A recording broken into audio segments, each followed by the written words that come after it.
በስመ አብ ወወልድ ወመንፈስ ቅዱስ አሐዱ አምላክ።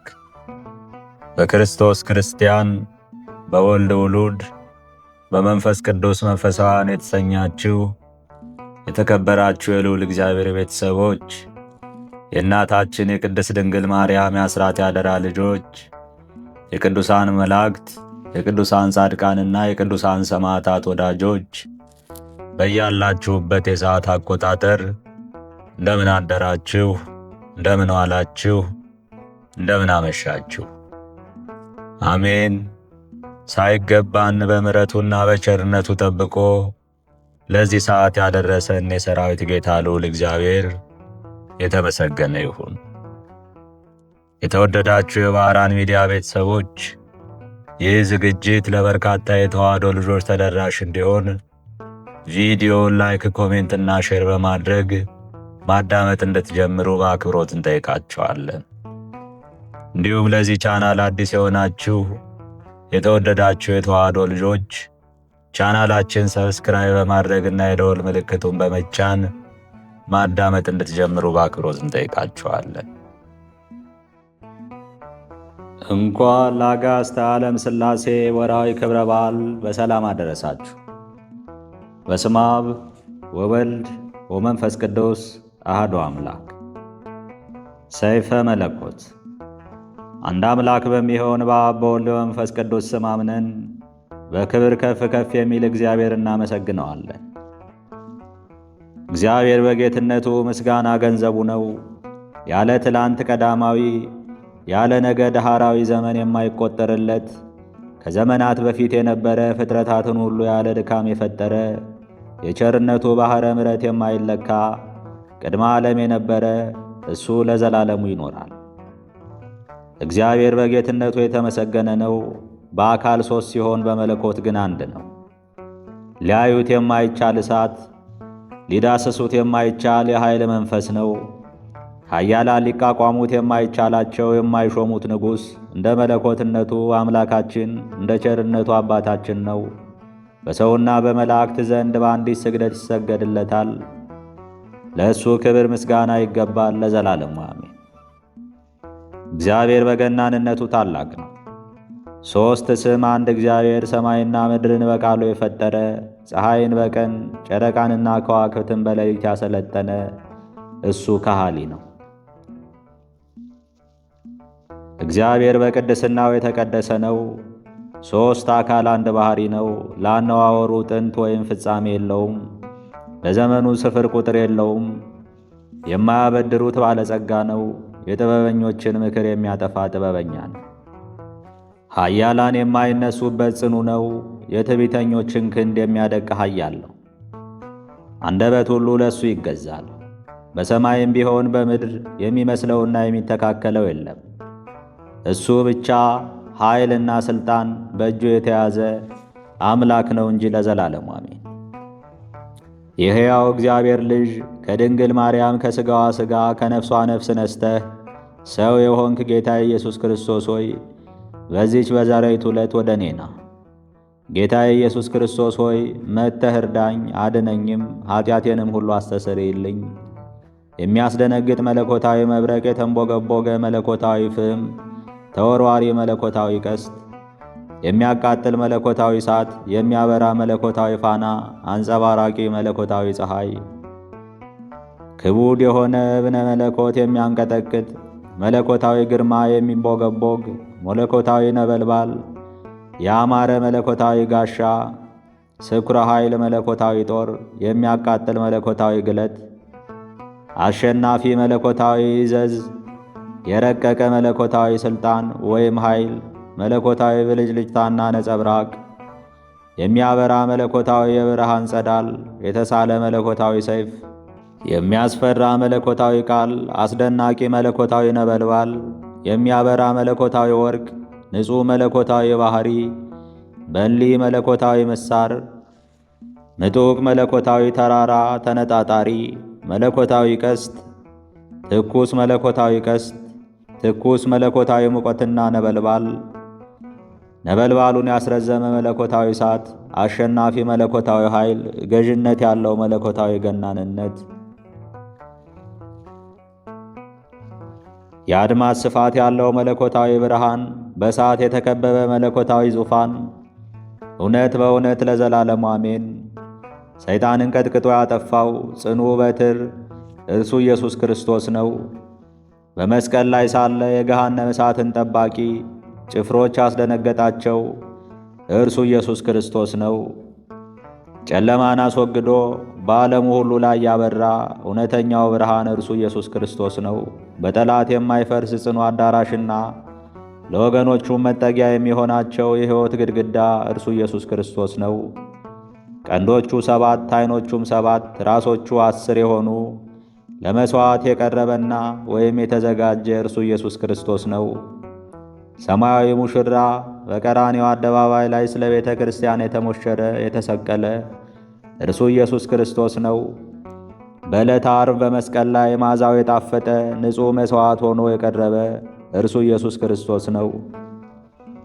እርሱ ተንቆ ተገርፎ በቁስሉ የዋጀን በትንሣኤውም ያረጋጋንና ያሰበን እርሱ ኢየሱስ ክርስቶስ ነው። በሰውና በእግዚአብሔር መካከል ያለውን የጸብ ግድግዳ ፍርሶ በመስቀሉ ሰሌዳ በደሙ ቀለምነት የሕይወታችንን መጽሐፍ የጻፈልን እርሱ ኢየሱስ ክርስቶስ ነው። ዛሬም በእመቤታችን ቅድስት ድንግል ማርያም አማላጅነት ጸሎትና ልመና ኃጢአታችንን ያስተሰርይልንና በደላችንም ይደመስስልን ዘንድ እንለምነው። ዳግመኛም በመጥምቁ ዮሐንስ ጸሎትና በቅዱስ ጊዮርጊስ ጸሎት በአባታችን በተክለ ሃይማኖት ጸሎትና በአባታችን በገብረ መንፈስ ቅዱስ ጸሎት በአባ ሳሙኤል ጸሎትና በአባታችን በአባ ኪሮስ ጸሎት በአባታችን በጸጋ ኢየሱስ ጸሎትና በዮስጣጤዎስ ጸሎት በደናግላልና በመነኮሳትም ጸሎት በሊቀ መላእክት ቅዱስ ሚካኤል ጸሎትና የደስታ አብሳሪ በሚሆን በቅዱስ ገብርኤል ጸሎት የአምላክ አቃቤ ኖሃት በሚሆን በቅዱስ ሩፋኤል ጸሎትና እንዲሁም በአፍኒን እና በሳቁኤል ጸሎት ልብን በሚያስደስት በቅዱስ ራጉኤል ጸሎትና በቅዱስ ፋኑኤል ጸሎት በሱራፌልና በኪሩቤል ጸሎት የሥላሴን ዙፋን በተሸከሙ በአርባዕቱ እንስሳ ጸሎት የስሉስ ቅዱስም መንበር በሚያጥኑ በ24ቱ ካህናተ ሰማይ ጸሎት በ99ኙ ነገደ መላእክት ጸሎት በአእላፍ መላእክት ጸሎት በቅዱሳን መላእክት ሁሉ ጸሎት በሊቃነ መላእክትም ጸሎት በቀደሙ አባቶች በነቢያት ጸሎትና እግዚአብሔርን ደስ ባሰኙ በሐዋርያትና በሰብዓ አርድእት ጸሎት በጻድቃንና በሰማዕታት ጸሎት ከመከራ ሥጋ ከመከራ ነፍስ ይጠብቀን ለዘላለሙ አሜን። ዳግመኛም ከአንደበቱ የእሳት ነጸብራቅ የሚወጣ አንድ አምላክ በሚሆን በአብ በወልድ በመንፈስ ቅዱስ መለኮታዊ አንድነት ሰይጣናትን ወደ እኔ እንዳይቀርቡ አወግዛቸዋለሁ። አሁንም እኩያን አጋንንት ተንኰለኞችና አስማተኞች የሆኑ ሰዎችንም ሁሉ ከእኔ ይርቁ ዘንድ አወግዛቸዋለሁ። በአብ እታመናለሁ፣ በወልድ እጠበቃለሁ፣ መንፈስ ቅዱስንም መጠጊያ አደርጋለሁ። ሳዶር፣ አላዶር፣ ዳናት፣ አዴራ፣ ሮዳስ በተባሉ ጌታችን ኢየሱስ ክርስቶስ በመስቀል ላይ በተቸነከረባቸው በአምስቱ ቅንዋተ መስቀሉ የሞት መርዝ እንደተሻረና የሰይጣንም ኃይሉ እንደተቀጠቀጠ እንደዚሁ ወደ ነፍስና ሥጋዬ እንዳይቀርብ የሟርተኞች መድኃኒታቸው ይፍረስ፣ የአጋንንትም ኃይላቸው ይድከም ለዘላለሙ አሜን። ከአፉ የእሳት ሰይፍ የሚወጣ የሚመዘዝ አንድ አምላክ በሚሆን በአብ በወልድ በመንፈስ ቅዱስ መለኮታዊ አንድነት ወደ ነፍስና ወደ ሥጋዬ እንዳይቀርቡ አጋንንትን አወግዛቸዋለሁ። ሌጊዮን ወይም አጋንንት፣ የራስ ምትሃትና ፍልጠት፣ የሆድ ቁርጠትና የእግር ቁርጥማት፣ የጎን ውጋት ወይም መጋኛ፣ ወባና ንዳድ፣ ቡዳ፣ መናፍስት፣ ርኩሳን፣ የዓይን ወጊ፣ የእጀ ሰብ ሟርተኞችን ሁሉ ከእኔ ርቁ ዘንድ አወግዛቸዋለሁ። በአብ እታመናለሁ፣ በወልድ እማጸናለሁ፣ መንፈስ ቅዱስን መጠጊያ ያደርጋለሁ። አቤቱ ጌታዬና አምላኬ ኢየሱስ ክርስቶስ ሆይ እኔን ባሪያህን ከመከራ ሥጋ ከመከራ ነፍስ ትሰውረኝ ዘንድ ስለምንህና ስማልድህ ልቦናህ ይጽናብኝ። አሜን። አንድ አምላክ በሚሆን በአብ በወልድ በመንፈስ ቅዱስ ስም በማመን ከምስጋና ጋር ይህንን ሦስትነት በሥላሴ ስም አምናለሁ። በኃይሉ በመመካት የሚጣላኝን የእግዚአብሔር ቃል ከመሬት ላይ ይጣለው። በእኒህ የሆነ የመለኮት ሰይፍ የአንገቱን የደም ስር ይዝጋው። አሜን። ከብዙ መታመን ጋር በሥላሴ ስም ይህን ሦስትነት አምናለሁ። በመደፋፈር የሚቃወመኝን የእግዚአብሔር ቃል ሰውነቱን ያፈራርሰው። በእኒህ በሆነ በመለኮት ሰይፍ አንገቱን ይሰይፈው። አሜን። አንድነቱን ሦስትነቱን ከማወቅ ጋር በሥላሴ ስም ይህን ሦስትነት አምናለሁ። በተቃውሞ የሚጻረረኝን የእግዚአብሔር ቃል ኃይሉን ያድክመው። በእሊህ በሆነ በመለኮት ሰይፍ አንገቱን ይበጥሰው። አሜን። ከንጹሕ ምስጋና ጋር በሥላሴ ስም ይህን ሦስትነት አምናለሁ። ጸብ በመጫር የሚጣለኝን ጠላቴን የእግዚአብሔር ቃል ይደምስሰው። በተሳለ በመለኮት ሰይፍ አንገቱን ይገርስሰው። አሜን። ከብዙ ዝማሬ ጋር በሥላሴ ስም ይህንን ሦስትነት አምናለሁ። አስቦና ሲሮ የሚጣላኝን ጠላቴን የእግዚአብሔር ቃል ከክብሩ ያዋርደው። የተሳለ የመለኮት ሰይፍ አንገቱን ይምተረው። አሜን። ያለ አንዳች መጠራጠር በሥላሴ ስም ይህን ሦስትነት አምናለሁ። አጥብቆ ሊጣላኝ የፈለገውን ጠላቴን የእግዚአብሔር ቃል ከመሬት ላይ ጥሎ ይዘርረው። በተሳለ የመለኮት ሰይፍ አንገቱን ይነቀው። ያለ ማመንታት በሥላሴ ስም ይህን ሦስትነት አምናለሁ። ተናግሮ የሚያስቀይመኝን ጠላቴን የእግዚአብሔር ቃል ከችግር ላይ ይጣለው። በተሳለ የመለኮት ሰይፍ አንገቱን አስጨንቆ ይበጥሰው። አሜን። ያለ ማቃለል በሥላሴ ስም ይህን ሦስትነት አምናለሁ። ጠላቴን የእግዚአብሔር ቃል ከስሩ ይንቀለው። በተሳለ የመለኮት ሰይፍ አንገቱን ብሎ ይግደለው። አሜን። ያለምንም ቅሬታ በሥላሴ ስም ይህን ሦስትነት አምናለሁ። የሚተነኳኰለኝን ጠላቴን የእግዚአብሔር ቃል ይኮንነው። በተሳለ የመለኮት ሰይፍ አንገቱን ያወራርደው። አሜን። ያለምንም ማፈግፈግ በሥላሴ ስም ይህን ሦስትነት አምናለሁ። ጠበኛውን ጠላቴን የእግዚአብሔር ቃል ይውጋው። በተሳለ የመለኮት ሰይፍ አንገቱን ያጣጋው። አሜን። ያለምንም ተድኅሮ በሥላሴ ስም ይህን ሦስትነት አምናለሁ። ወዳጅ መስሎ ሊያጠፋኝ የፈለገውን ጠላቴን የእግዚአብሔር ቃል ይቅሰፈው። በተሳለ የመለኮት ሰይፍ አንገቱን ይቁረጠው። አሜን። ያለ መዋሸት በሥላሴ ስም ይህን ሦስትነት አምናለሁ። ደም ፍቶ ሊያጠቃኝ የሚመጣውን ጠላቴን የእግዚአብሔር ቃል ይቸንክረው። በተሳለ የመለኮት ሰይፍ አንገቱን ብሎ ደሙን ያፍሰው። አሜን። ያለምንም መወላወል በሥላሴ ስም ይህን ሦስትነት አምናለሁ። በማውገዝና በማጥላላት ጠላቴን የእግዚአብሔር ቃል ይገንዘው፣ አፉንም ይዝጋው። የመለኮት ሰይፍ አንገቱን ይቈልምመው። ያለ አንዳች ቸልታ በሥላሴ ስም ይህን ሦስትነት አምናለሁ። በትዕቢት የሚቃወመኝን ጠላት የእግዚአብሔር ቃል ይገፍትረው። በተሳለ የመለኮት ሰይፍ አንገቱን ይቀንጥሰው። አሜን። ያለምንም ጉድለት በሥላሴ ስም ይህን ሦስትነት አምናለሁ። በእንግዳ ተመስሎ ሊያጠፋኝ የመጣውን ጠላት የእግዚአብሔር ቃል መቀመቅ ያውርደው። በተሳለ የመለኮት ሰይፍ አንገቱን ይረደው። ሦስትነትን ከአንድነት አንድነትን ከሦስትነት ባለመለየት በሥላሴ ስም ይህን ሦስትነት አምናለሁ። መልሶ መላልሶ የሚያጠቃኝን ጠላት የእግዚአብሔር ቃል ይቀጥቅጠው። በተሳለ የመለኮት ሰይፍ አንገቱን ይሰንጥቀው። አሜን። ያለምንም ማጓደል በሥላሴ ስም ይህን ሦስትነት አምናለሁ። ወዳጄ መስሎ የሚቃወመኝን ጠላት የእግዚአብሔር ቃል ፈጥኖ ይገስጸው። በተሳለ የመለኮት ሰይፍ አንገቱን ይቅጨው። አሜን። ያለምንም እረፍት በሥላሴ ስም ይህን ሦስትነት አምናለሁ። የሚዘልፈኝና የሚሰድበኝን ጠላቴን የእግዚአብሔር ቃል በጥድፊያ ወደ ገደል ይጣለው። በተሳለ የመለኮት ሰይፍም አንገቱን ይቅሰፈው። አሜን። በመለኮተ ቅድስት ሥላሴ ጠላቴ ተደምስሶ ይጠፋልኝ ዘንድ በአምልኮትና በፍጹም ምስጋና በሥላሴ ስም ይህን ሦስትነት አምናለሁ። አሜን።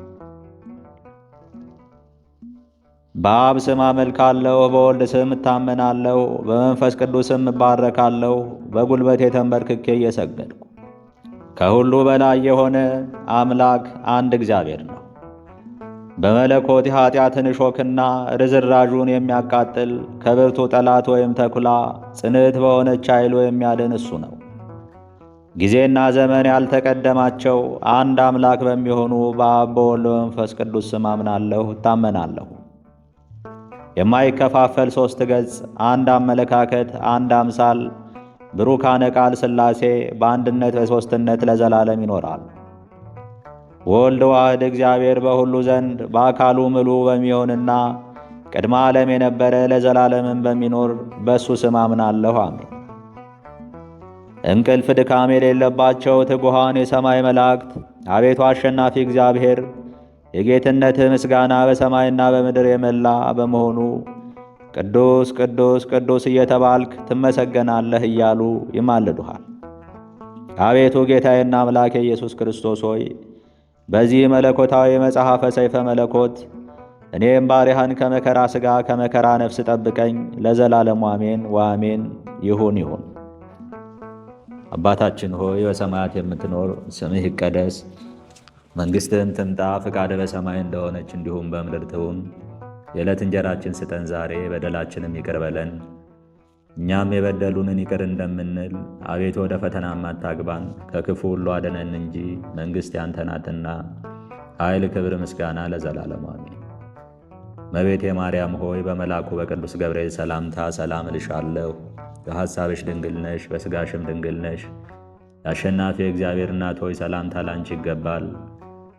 ከሴቶች ተለይተሽ አንቺ የተባረክሽ ነሽና የማፀንሽን ፍሬ የተባረከ ነው። ጸጋን የተመላሽ ቅድስት ሆይ ደስ ይበልሽ፣ ልዑል እግዚአብሔር ከአንቺ ጋር ነውና ከተወደደው ልጅሽ ከጌታችን ከመድኃኒታችን ከኢየሱስ ክርስቶስ ዘንድ ይቅርታና ምሕረትን ለምኝልን ኃጢአታችን ያስተሰርይልን ዘንድ ለዘላለሙ አሜን።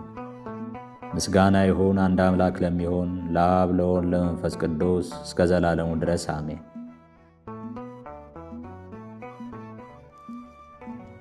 ከዚህ በመቀጠል የዕለቱን ስንክሳር እናስደምጣለን። ስንክሳር ዘወርኃ ኅዳር 7 አንድ አምላክ በሚሆን በአብ በወልድ በመንፈስ ቅዱስ ስም ኅዳር 7 በዚች ቀን የእስክንድርያ አገር የሆነ ቅዱስ ጊዮርጊስ በሰማዕትነት አረፈ። የዚህም ቅዱስ አባቱ በእስክንድርያ አገር በንግድ ሥራ የሚኖር ነው። ልጅም አልነበረውም። የልዳዊው ቅዱስ ጊዮርጊስን ቤተ ክርስቲያኑ የከበረችበት የባሏ መታሰቢያ ኅዳር 7 በደረሰ ጊዜ ልጅን ይሰጠው ዘንድ ወደ እግዚአብሔር እንዲማልድለት ቅዱስ ጊዮርጊስን ለመነው። ጌታችንም ልመናውን ተቀብሎ ይህን ልጅ ሰጠው። ስሙንም በታላቁ ሰማዕት ስም ጊዮርጊስ ብሎ ስም አወጣለት። የዚህም ልጅ እናቱ ለእስክንድርያ አስተዳዳሪ ለአርማኔዎስ እህቱ ናት። ከዚህም በኋላ እናትና አባቱ አረፉ። እርሱም ከእናቱ ወንድም ዘንድ ተቀመጠ። 25 ዓመትም በሆነው ጊዜ በጎ ሥራ የሚሠራ ሆነ። ድሆችን እጅግ ይረዳቸው ይወዳቸውም ነበረ። የሚራራና የሚመጸውት ሆነ። ወደ ቤተ ክርስቲያንም መገስገስን ይወዳል። ለመኮንን አርማኔዎስም አንዲት ብቻዋን ሴት ልጅ አለችው። ቦታዎችንም በመጎብኘት ደስ ይላት ዘንድ ከባልንጀሮቿ ጋር ወጣች። ወደ ደብረ ቁስቋም ስትደርስ ጣዕም ባለው ድምፅ በመዘመር ሲያመሰግኑ የተሰበሰቡ መነኮሳትን አገኘቻቸው። ምስጋናቸውና መዝሙራቸው ወደ ልቧ ገብቶ ተቀረጸ። የአባቷ የእህት ልጅ የሆነ ጊዮርጊስንም መነኮሳቱ ስለሚዘምሩት ያስረዳት ዘንድ ጠየቀችው። እርሱም ወደማይጠፋ ዕረፍትና ተድላ እንደሚያደርሳቸው ትርጓሜውንና ጥቅሙን ሊያስረዳትና ሊያስገነዝባት ጀመረ። ወደ አባቷም አርማኔዎስ በተመለሰች ጊዜ በፊቱ ቁማ ክብር ይግባውና በጌታችን ኢየሱስ ክርስቶስ ታመነች። አባቷም ሊሸነግላት ጀመረ። ልጄ ሆይ ይህን አታድርጊ አላት። ነገሩን ባልተቀበለች ጊዜ ራሷን በሰይፍ አስቆረጠ። በመንግሥተ ሰማያትም የሰማዕትነት አክሊልን ተቀበለች። ከዚህም በኋላ ልጅህን ያሳታት የእህትህ ልጅ ጊዮርጊስ ነው ብለው ለመኮንኑ ነገሩት። እርሱም ሰምቶ ቅዱስ ጊዮርጊስን ይዞ ጽኑ ሥቃይን አሰቃየው። ጭካኔውንም አይቶ ወደ ሀገረ እንጽና ሰደደው። በዚያም ጽኑ ሥቃይን አሰቃይተው ቅድስት ራሱም በሰይፍ ቆረጡ። የሰማዕትነትንም አክሊል ተቀበለ። በዚያም ሳሙኤል የሚባል ዲያቆን ነበር። የቅዱስ ጊዮርጊስንም ሥጋ አንስቶ ወደ ሀገረ መኑፍ ወሰደው። የአርማኔዎስም ሚስት ባወቀች ጊዜ መልእክተኞችን ልካ አስመጣችው። ከልጇ ሥጋ ጋር በአንድነት በእስክንድርያ አገር አደረገችው። ለእግዚአብሔር ምስጋና ይሁን። እኛንም በእኒህ ሰማዕታት ጸሎት ይማረን፣ በረከታቸውም ከእኛ ጋር ትኑር ለዘላለሙ አሜን። በዚህችም ቀን ዳግመኛ ከግብፅ አገር ከፊዩም መንደር አባ ናህሩ በሰማዕትነት አረፈ። ይህም ቅዱስ እግዚአብሔርን እጅግ የሚፈራው ነው። በእስክንድርያ ሀገር የሚሰቃዩ የሰማዕታትን ዜና በሰማ ጊዜ ክብር ይግባውና ስለ ጌታችን ኢየሱስ ክርስቶስ ስለ ስሙ ሊሞት ወደደ። በራእይም ወደ አንጾኪያ አገር ሂደህ በዚያ ትሞት ዘንድ አለህ አለው። ወደዚያ መድረስ እንዴት ይቻለኛል በማለት የሚያስብ ሆነ። ሲሳፈርም መርከብን ፈለገ። በዚያን ጊዜ እግዚአብሔር መልአኩን ቅዱስ ሚካኤልን ላከለት። በክንፎቹም ተሸክሞ ወደ አንጾኪያ ሀገር አደረሰው። በዲቅልጥያኖስም ፊት ቀርቦ በእግዚአብሔር ታመነ። ንጉሡም ስሙንና አገሩን ጠየቀው። እርሱም ከግብፅ አገር እንደሆነ አስረዳው። ንጉሡም ቃሉን ሰምቶ ለጣዖታቱ ቢሰዋለት ብዙ ገንዘብንና የግምጃ ልብሶችን ሊሰጠው ማለለት። እርሱ ግን ቃሉን አልሰማም። ንጉሡም እኔ ታላቅ ሥቃይን አሰቃይሃለሁ የሚል ቃልን ደግሞ ተናገረው። ከሥቃዩም የተነሣ አልፈራም፣ ትእዛዙንም አልሰማም።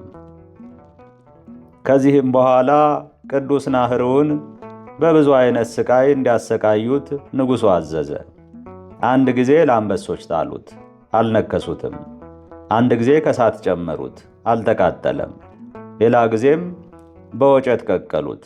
ከማሰቃየትም በሰለቸ ጊዜ ራሱን በሰይፍ ይቆርጡ ዘንድ ንጉሡ አዘዘ። ይህ አባ ናህሩም በግብፅ አገር በሰማዕትነት ስለሞቱ ስለ አንጾኪያ አገር ሰማዕታት ፋንታ በአንጾኪያ አገር በሰማዕትነት አረፈ። ለእግዚአብሔር ምስጋና ይሁን፣ በረከቱም ከእኛ ጋር ትኑር ለዘላለሙ አሜን። በዚህችም ቀን ከገምኑዲ አውራጃ የሀገረ ተመ ኤጲስቆጶስ የአባ ሚናስ የረፍቱ መታሰቢያ ሆነ። የዚህም ቅዱስ ወላጆቹ ደጎች፣ እግዚአብሔርን የሚፈሩ ዜናቸውም በቅዱሳን አባቶች ዘንድ እስከ ተሰማ ድረስ በጾማቸው፣ በጸሎታቸው፣ በገድል በመጸመዳቸው የመነኮሳትን ሥራ የሚሰሩ ናቸው። እነርሱም ያለ ፍቃዱ ልጃቸውን ሚስትን አጋቡት። ሙሽራይቱም ወዳለችበት የጫጉላ ቤት ገባ። ድንግልናቸውንም ሳያጠፉ ሥጋቸውን በንጽሕና ይጠብቁ ዘንድ ከእርሷ ጋር ተስማሙ። ሁለቱም በበጎ ተጋድሎ እየተጋደሉ በአንድነት ኖሩ። ከዚህም በኋላ ቅዱስ ሚናስ የምንኩስና ልብስን ሊለብስ ወዶ ሚስቱን እንዲህ አላት። በዓለም እያለን የምንኩስና ሥራ ልንሠራ ለእኛ አግባብ አይደለም። እነርሱ ከልብሳቸው ውስጥ ማቅ በመልበስ በእግዚአብሔር መንፈስ የተደረሱ መጻሕፍትን በማንበብና ለጸሎት በመትጋት ሌሊቱን ሁሉ ይቆሙ ነበርና ከዚህም በኋላ ሰላምታ ሰጥታ ሸኘችው፣ አሰናበተችውም። እርሱም ወደ አባ አንጦንዮስ ገዳም ሄደ፣ ከወላጆቹ ሊርቅ ወዶአልና። እነርሱ ወደ ሚስቱ ይመልሱት ዘንድ በንጉሥ ትእዛዝ በቦታ ሁሉ እየፈለጉት ነበርና እግዚአብሔር ሰውሮታልና ከቶ አላገኙትም። በዚያም ገዳም በገድል ተጠምዶ ብዙ ጊዜ ኖረ። በእስክንድርያም ሊቀ ጳጳሳት የሆነው አባ ሚካኤል ከእርሱ ጋር በምንኩስና ነበር። ከዚህም በኋላ ሁለቱ ብሩሃን ከዋክብት አባ አብርሃምና አባ ጋርጊ በነበሩበት ወራት ከነበረበት ወጥቶ ወደ አስቄጥስ ገዳም ሄደ። ይህ ቅዱስ አባ ሚናስም ተወዳጅ ልጅን ሆናቸው። ከእርሳቸውን ዘንድ በበዓታቸው የሚኖርና የሚያገለግላቸው ሆነ። የምንኩስናንም ሥራ ጨመረ። ከእርሳቸውም ትምህርታቸውን፣ ተጋድሏቸውን በመማር ከብዙዎች በተጋድሎውና በአምልኮቱ ከፍ ከፍ አለ። አባ አብርሃምና አባ ጋርጊ ሌሎችም አባቶች ከእርሱ ተጋድሎ የተነሳ ያደንቁ ነበር። ሰይጣን ግን በእርሱ ቀንቶ በታላቅ አመታት እግሮቹን መታው። 2 ወርም በምድር ላይ ወድቆ ኖረ። ከዚህም በኋላ ጌታችን ኢየሱስ ክርስቶስ ያለ ጥፋት በጤና አስነሳው። ከዚህም በኋላ ክብር ይግባውና ጌታችን ኢየሱስ ክርስቶስ ኤጲስቆጶስ ይሆን ዘንድ መርጦ ጠራው። የሊቀ ጳጳሳቱም መልእክተኞች ወደ እርሱ መጡ። ከመነኮሳት የሚለይ በመሆኑ ታላቅ ሐዘንን አዘነ። ቅዱሳን አባቶችም ይህ ሥራ ከእግዚአብሔር ነው፣ አትዘን አሉት። እርሱም ለእግዚአብሔር ትእዛዝ ራሱን ዝቅ አድርጎ ከሊቀ ጳጳሱ መልእክተኞች ጋር አብሮ ሄደ። ሊቀ ጳጳሱም ተመይ በሚባል አገር ላይ ኤጲስቆጶስነት ሾመው። ሀብተ ፈውስም ተሰጥቶት በሽተኞችን የሚፈውሳቸው ሆነ። በሽታ ያለባቸውም ሁሉ ወደ እርሱ ይመጣሉ። እርሱም ክብር ይግባውና ወደ እግዚአብሔር በመጸለይ ይፈውሳቸዋል። ሁለተኛም የተሰወረውን የማወቅ ሀብተ ጸጋ እግዚአብሔር ሰጠው። በሰው ልቦና የታሰበውንም የሚያውቅ ሆነ። ኤጲስቆጶሳቱም ሁሉ ከየሀገሮቻቸው በመምጣት ራሳቸውን ዝቅ አድርገው የሚታዘዙለትና ትምህርቱን የሚቀበሉ ሆኑ። አሕዛብም ሁሉ ትምህርቱን ይሰሙ ዘንድ ይመጡ ነበር። እርሱም ለ4 ሊቃነ ጳጳሳት አባት ሆነ። በሚሾሙ ጊዜ እጁን በላያቸው ጭኗልና። እኒህም በእስክንድርያ አገር ሊቃነ ጳጳሳት የሆኑ እለ እስክንድሮስ፣ ቆዝሞስ፣ ቴዎድሮስ እና ሚካኤል ናቸው። ክብር ይግባውና ጌታችን ኢየሱስ ክርስቶስ ከዚህ ከኃላፊው ዓለም ሊለየው በፈቀደ ጊዜ የሚለይበትን ቀን በመንፈስ ቅዱስ አውቆ በሀገረ ስብከቱ ያሉትን ሕዝቡን ሁሉ ልኮ አስመጣቸው። በቀናች ሃይማኖት እንዲጸኑ የከበረ የወንጌልንም ትእዛዝ እንዲጠብቁ አዘዛቸው። ከዚህም በኋላ ለእውነተኛው ጠባቂያቸው ለጌታችንና ለመድኃኒታችን ኢየሱስ ክርስቶስ ሰጣቸውና ከዚህ ከኃላፊው ዓለም ተለይቶ ወደ ወደደው ክርስቶስ ሄደ። ሕዝቡም አለቀሱለት። ቸር ጠባቂያቸውም ከእርሳቸው በመለየቱ እጅግ አዘኑ። እንደሚገባም ገንዘው እርሱ ራሱ ባዘዛቸው ቦታ ኖሩት። ለእግዚአብሔር ምስጋና ይሁን፣ በረከቱም ከእኛ ጋር ትኑር ለዘላለሙ አሜን። በዚህችም ቀን የልዳ ሀገር የሆነ የሰማዕታት አለቃ የታላቁ መስተጋደል የቅዱስ ጊዮርጊስ ቤተ ክርስቲያን የተከበረችበት ነው። ዳግመኛም ጌታችን በውስጧ ላደረገው ድንቅ ታምር መታሰቢያ ሆነ። ይህም እንዲህ ነው። በውስጧ ድንቆች ታምራት እንደሚሰሩ ከሃዲ ዲቄልጥያኖስ በሰማ ጊዜ ሊያፈርሳት አሰበ። ስሙ አውዮስ የሚባለውንም መኮንን ከብዙ ሰራዊት ጋር ላከው። ያም መኮንን በደረሰ ጊዜ የቅዱስ ጊዮርጊስ ስዕል ወዳለበት አዳራሽ በትዕቢት ሆኖ ገባ።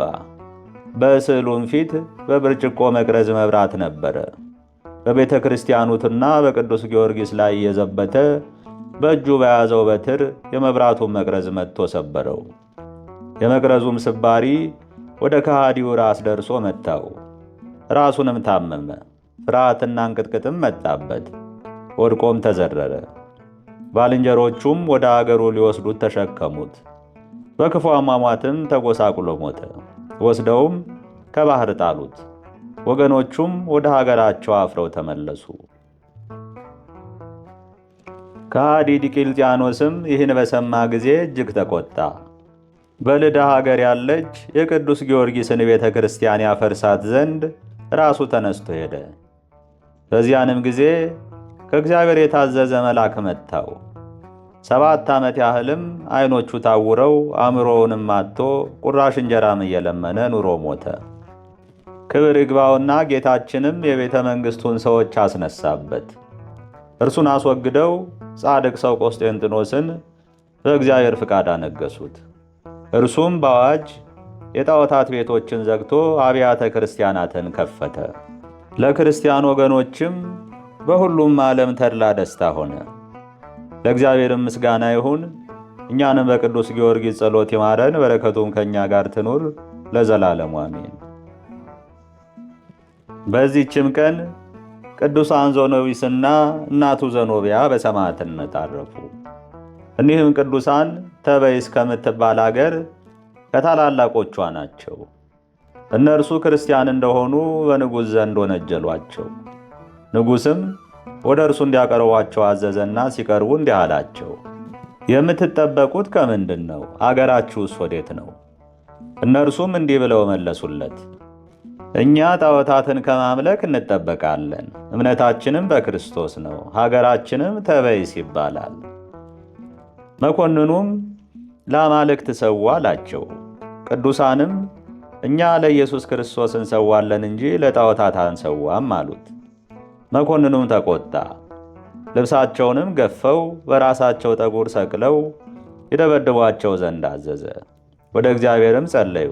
በዚያንም ጊዜ ማሰሪያቸው ተፈታ። የብርሃንም ልብሶች ለብሰው ሕዝቡ አዩአቸው። መኮንኑም ወንበሩን ተሸክሞ በኋላቸው ሲከተል ነበር። ሕዝቡም ይህን ባዩ ጊዜ እንዲህ እያሉ ጮኸው አመሰገኑ። ልዩ ጽኑ ምስጉን አሸናፊ እግዚአብሔር፣ የጌትነት ክብር በሰማይና በምድር የመላ የክርስቲያን አምላክ ኢየሱስ ክርስቶስ ኃይል ታላቅ ነው። ከዚህም በኋላ መኮንኑ ተቆጣ።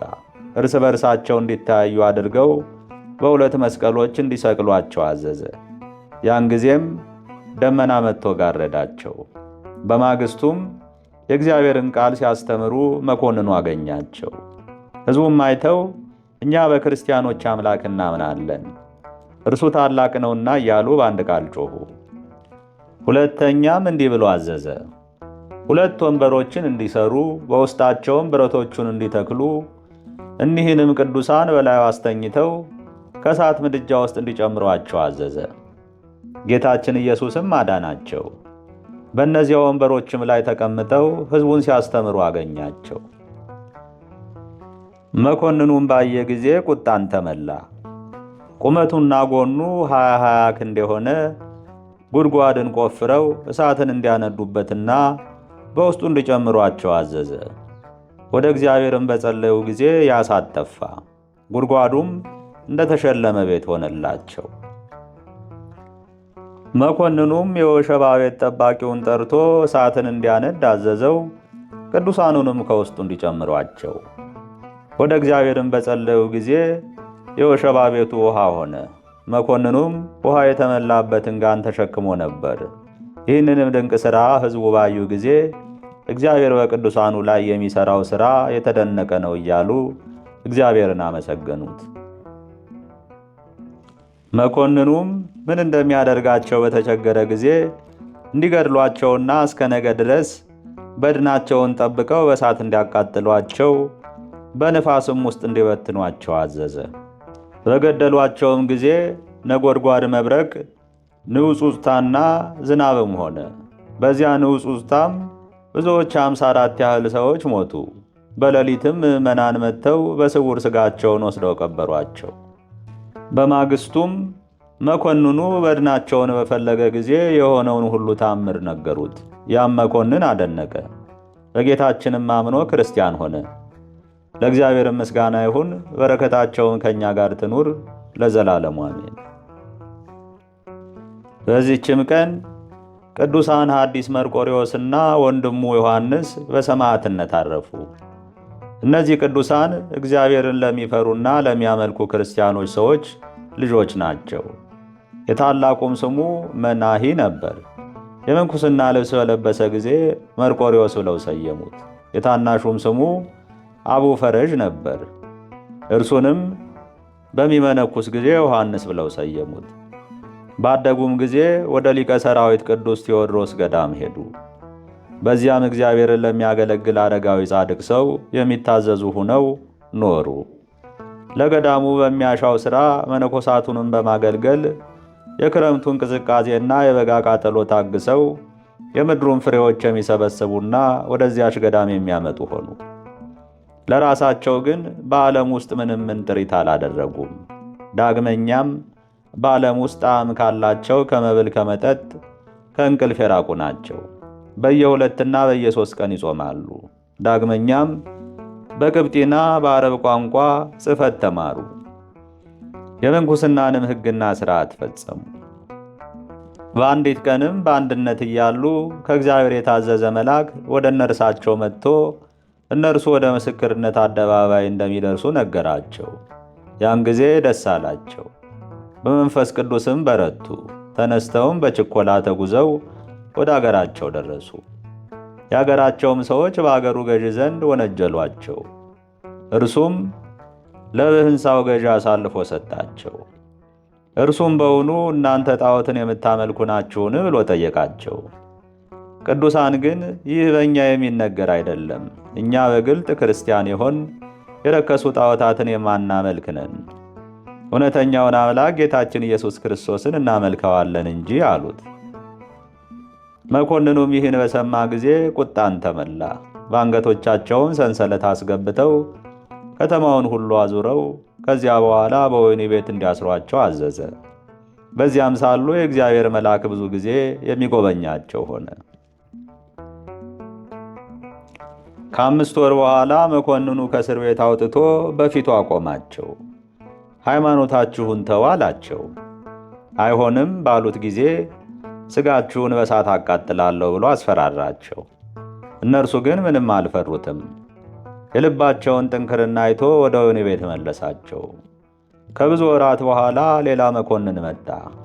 እርሱም ሊያድናቸውና ሊተዋቸው ወደደ። የአገር ሰዎች ግን ተቃወሙት። እነዚህን ካልገደልካቸው በንጉሥ ዘንድ እንከስሃለን አሉት። ያን ጊዜም ሊያስፈራራቸው እሳትን ያነዱ ዘንድ አዘዘ። እነርሱ ግን ወደ እሳቱ ለመግባት ተደፋፈሩ። ዳግመኛም ራርቶላቸው ወደ ወህኒ ቤት መለሳቸው። ሁለተኛም አምጥተው በተሳሉ ሰይፎች ያስፈራሯቸው ዘንድ አዘዘ። የእነዚህ የቅዱሳን ልብ ግን አልደከመም፣ ቃላቸውም አልተለወጠም። ከዚህም በኋላ ሕዝቡን ከመፍራት የተነሳ ራሳቸውን በሰይፍ ይቆርጡ ዘንድ አዘዘ። በመጀመሪያም የዮሐንስን ራስ ቆረጡ። ያን ጊዜም ራሱ ከሥጋዋ ላይ ዘለለች። ከእርሷም እንደ ደስታ ቃል ያለ የሰሙ ሁሉ እስኪያደንቁ ድረስ ታላቅ ድምፅ ወጣ። ዳግመኛም የቅዱስ መርቆሬዎስ ራስን ቆረጡ። ሥጋቸውንም ከእሳት ውስጥ ጨመሩ። በዚያንም ጊዜ እሳቱ ተፋ፣ ሥጋቸውንም ልብሳቸውንም አልነካም። መኮንኑም ባየ ጊዜ ክርስቲያኖች እንዳይሰርቋቸው ጠብቁ ብሎ አዘዘ። በማግስቱም የአዘቅት ውሃ ባገኙ ጊዜ ከውስጡ አጨመሯቸው። ከዚህም በኋላ ከእርሳቸው ብዙዎች ታምራት ተገለጡ። ለእግዚአብሔርም ምስጋና ይሁን፣ እኛንም በሰማዕታት ጸሎት ይማረን፣ በረከታቸውን ከእኛ ጋር ትኑር ለዘላለሙ አሜን። ኅዳር 7 ቀን የሚከበሩ ዓመታዊ የቅዱሳን በዓላት፣ አንደኛ ቅዱስ ጊዮርጊስ ሊቀ ሰማዕታት ቅዳሴ ቤቱ፣ ሁለተኛ ቅዱስ ጊዮርጊስ እስክንድርያዊ፣ ሦስተኛ ቅዱሳን ዘኖቢስና ዞኖቢያ ሰማዕታት፣ አራተኛ ቅዱስ ሚናስ ዘተመይ፣ አምስተኛ ቅዱሳን መርቆሬዎስና ዮሐንስ ጻድቃን ወሰማዕታት፣ ስድስተኛ አባ ናህርው ሰማዕት። ወርሃዊ በዓላት፣ አንደኛ ስሉስ ቅዱስ አብ ወወልድ ወመንፈስ ቅዱስ፣ ሁለተኛ አባ ጊዮርጊስ ዘጋስጫ፣ ሦስተኛ አባ ሲኖዳ የባሕታውያን አለቃ፣ አራተኛ አባ ዳንኤል ዘገዳመ ሲሐት፣ አምስተኛ አባ ባውላ ገዳማዊ፣ ስድስተኛ ቅዱስ አትናቴዎስ ሐዋርያ፣ ሰባተኛ ቅዱስ አግናጢዮስ ለአንበሳ የተሰጠ። የሚበልጠውን ትንሣኤ እንዲያገኙ እስከ ሞት ድረስ ተደበደቡ። ሌሎችም መዘበቻ በመሆንና በመገረፍ ከዚህም በላይ በስርዓትና በወህኒ ተፈተኑ። በድንጋይ ተወግረው ሞቱ፣ ተፈተኑ፣ በመጋዝ ተሰነጠቁ፣ በሰይፍ ተገድለው ሞቱ። ሁሉን እያጡ መከራን እየተቀበሉ እየተጨነቁ የበግና የፍየል ሌጦ ለብሰው ዞሩ። ዓለም አልተገባቸውምና በምድረ በዳና በተራራ በዋሻና በምድር ጉድጓድ ተቅበዘበዙ። ዕብራውያን 11 ከቁጥር 35 እስከ 38። ጌታ ሆይ ከብልጽግናቸው ብዛት የተነሳ ብዙ መባ ካገቡት ይልቅ የድሃይቱን አነስተኛ መባ እንደተቀበልክ ለሁል ጊዜ የሚያገለግሉ አእላፍ መላእክትን እያሳሰብኩ በችግሬ ጊዜ የማቀርብልህን ምስጋና ተቀበል። እናንተም ቅዱሳን ነቢያት፣ የወንጌል ሰባኪያን ሐዋርያት፣ ሰማዕታትና ጻድቃን፣ ትጉሃን መላእክት፣ ፍጹማን ደናግል እንዲሁም ደጋጎች መነኮሳት ሆይ ልጅ አዋቂ ሳይለይ የምንሰበሰብበትን የጉባኤ ቦታ ባርኩ። ይህን መጽሐፍ ወረቀት አዘጋጅቶ ብራና ዳምጦ የጻፈውና ያጻፈውን ከግዕዝ ወደ አማርኛ የተረጎመውን ቃለ ንባቡን በእርጋታ መንፈስና በተመስጦ ሕሊና ያዳመጠ በደለኛን ሁሉ በምታስምር በጌታ በእናቱ በማርያም ጸሎት ኢየሱስ ክርስቶስ በአንድነት ይማረን፣ አሜን። አነሳስቶ ላስጀምረን አስጀምሮ ላስፈጸመን ለልዑል እግዚአብሔር ክብር ምስጋና ይግባው። አባታችን ሆይ በሰማያት የምትኖር፣ ስምህ ይቀደስ፣ መንግሥትህም ትምጣ፣ ፈቃድህ በሰማይ እንደሆነች እንዲሁም በምድር ትሁን። የዕለት እንጀራችን ስጠን ዛሬ፣ በደላችንም ይቅር በለን እኛም የበደሉንን ይቅር እንደምንል። አቤቱ ወደ ፈተናም አታግባን ከክፉ ሁሉ አድነን እንጂ መንግሥት ያንተ ናትና ኃይል፣ ክብር፣ ምስጋና ለዘላለም አሜን። እመቤቴ ማርያም ሆይ በመልአኩ በቅዱስ ገብርኤል ሰላምታ ሰላም እልሻለሁ። ሐሳብሽ ድንግል ነሽ፣ በሥጋሽም ድንግል ነሽ። የአሸናፊ እግዚአብሔር እናት ሆይ ሰላምታ ላንቺ ይገባል። ከሴቶች ሁሉ ተለይተሽ አንቺ የተባረክሽ ነሽና የማኅፀንሽም ፍሬ የተባረከ ነው። ጸጋን የተመላሽ ቅድስት ሆይ ደስ ይበልሽ፣ ልዑል እግዚአብሔር ከአንቺ ጋር ነውና ከተወደደው ልጅሽ ከጌታችን ከመድኃኒታችን ከኢየሱስ ክርስቶስ ዘንድ ይቅርታና ምሕረትን ለምኝልን ኃጢአታችን ያስተሰርይልን ዘንድ ለዘላለሙ አሜን። ምስጋና ይሁን አንድ አምላክ ለሚሆን ለአብ ለወልድ ለመንፈስ ቅዱስ እስከ ዘላለሙ ድረስ አሜን። ይቆየ